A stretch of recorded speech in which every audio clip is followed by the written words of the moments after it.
Now let's begin with the proper steps of Umrah. So that was for the permission. Once you reach there, then alhamdulillah, these are the only 5 things you need to do.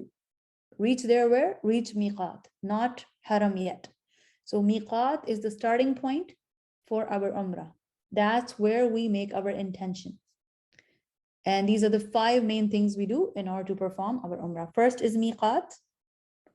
Second is Ihraam, the state of Ihram, not the clothing of Ihram, the state of Ihram. Then Tawaf, which is around the Kaaba. Then Sa'i, which is between Safa and Marwa. And we concluded by cutting or shaving off hair. Shaving is not for the sisters at all.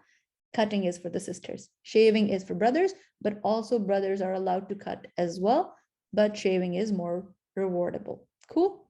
5 steps only. Meeqaat, Ihram, Tawaf, Sa'i, and cutting. That's all. Okay, let's begin. So what are the pillars of Umrah? Without these pillars, your Umrah will be invalid. So entering the state of Ihram, not the clothing, state of Ihram, when you utter your intention for Ihram, when you know that you are in Ihram now, and then Tawaf and Sa'i. These 3 are pillars of Umrah. There is no Umrah without these. And then there are some wajibat, obligations of Umrah, and one is entering state of Ihram at Meeqaat point and shaving the head or cutting the hair. That is also from the obligations. Okay, let's go over the steps. Clean yourself when you reach Meeqaat, do ghusl, because alhamdulillah, all the Meeqaat facilities, they also have showers, they have a masjid and everything. So you can clean yourself, do ghusl, perfume yourself. You can perfume yourself before getting in Ihram mode. You can wear Ihram clothing then. You can proclaim the words of intention. What are, okay, before we get there, the words of intention part, what are the Meeqaat? There are 5 different points, depends on where you're coming from, right? So you can either have Dhul Hulayfa as your Meeqaat point, and your group will tell you, your agent will tell you, or Dhatul Iraq, or Qarnul Manazil, or Yalamlam, or Juhfa, right? So you can clean yourself, do ghusl, perfume yourself, then wear ihram clothing, proclaim the words of intention. So perfuming yourself is also a sunnah of Rasulullah sallallahu alaihi wasallam, and it is good for the men, but the woman should avoid it, because you know the hadith about perfuming yourself when others can smell it. It is not allowed for us to do that. But use the deodorant, smell nice. You should not stink, remember that. But you're not supposed to wear something strong which other people can smell from you. And remember, ihram is a verbal act, and this is the only verbal intention in any of the ibadat that we know of. In any other ibadat like salah, fasting, we're not supposed to utter the intention verbally.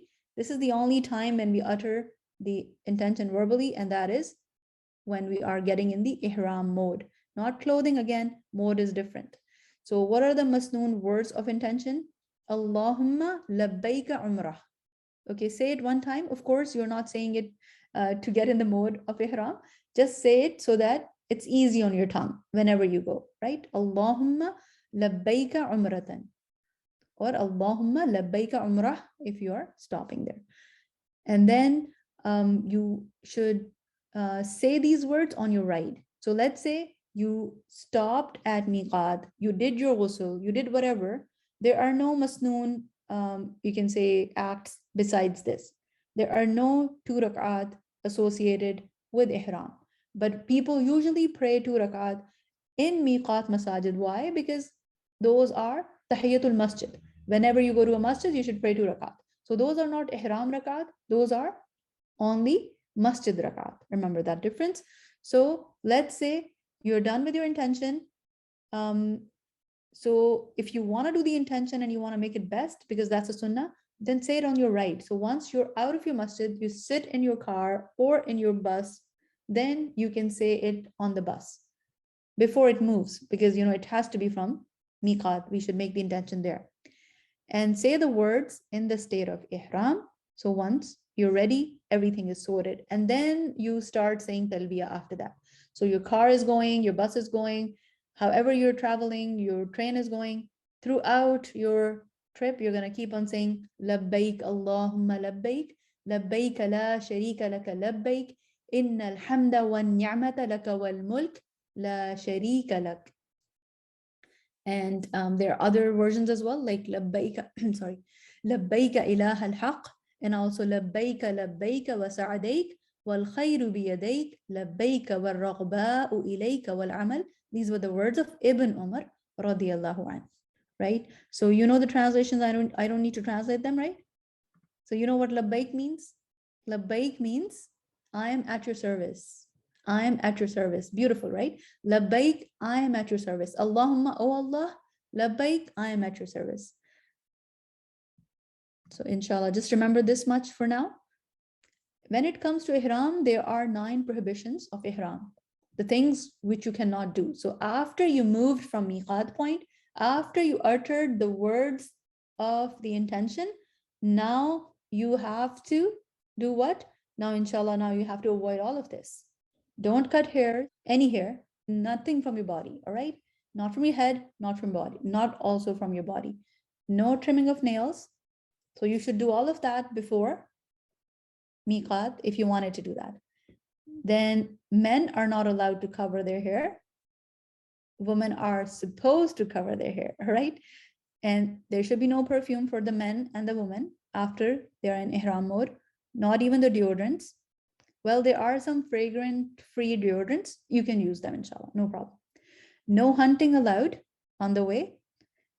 And in ihram, in the state of ihram, no one is allowed to, for brothers are not allowed to wear unstitched clothes. Brothers are allowed to only wear unstitched clothes. They're not allowed to wear stitched clothes, not even in underwear, and Allah knows best. Also, nikah is not allowed when a person is in the state of ihram. So people can wait, inshallah, and after that they can have nikah.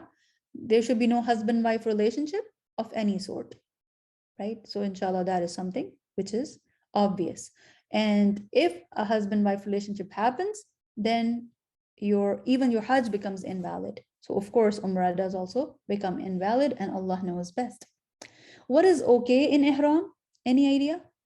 It is okay in ihram, even for the brothers, to use an umbrella, right? Because people become so strict then that, okay, if they're not supposed to wear anything stitched, so they're not even supposed to use an umbrella, and they're not even supposed to use shoes. It's not right. They can use an umbrella, they can wear their sunnies, their sunglasses, their shades. They can also comb their hair, no problem. They're not supposed to just rip their hair out, all right? So don't do anything which causes you to rip your hair out. Otherwise, you can comb your hair nicely, and you can keep them in a way that they're easy to comb, right? So if you have very hard to deal with hair, then inshallah, get them conditioned before you go so that you're not pulling hair out of your head, all right? Yes, Brother Awad, yes. They can use a gel. Actually, Rasulullah sallallahu alaihi wasallam used something to, stick his hair when he was on the trip, subhanAllah. Either it was Umrah trip or Hajj, but I remember that he did that, sallallahu alaihi wasallam. So yes, we can use that. And that makes things easier for us, alhamdulillah. And brothers can use shoes like this, no problem. Because a lot of times people say that it should be only a flip-flop. But flip-flops are very flop when it comes to walking with a lot of people, because they can easily step on your flip-flop and you can lose your flip-flops. So it's better to use, inshallah, something which is stuck to you, but it should not cover most of your foot. Remember that. That's the, that's what scholars say. It should not cover most of your foot. So if it exposes most of brothers' feet, then it's good. For sisters, please use something which conceals your feet, inshallah. And now we're gonna prepare for Umrah. So we're ready with, you can say, everything. Before we reached Haram, Masjidul Haram, everything is sorted.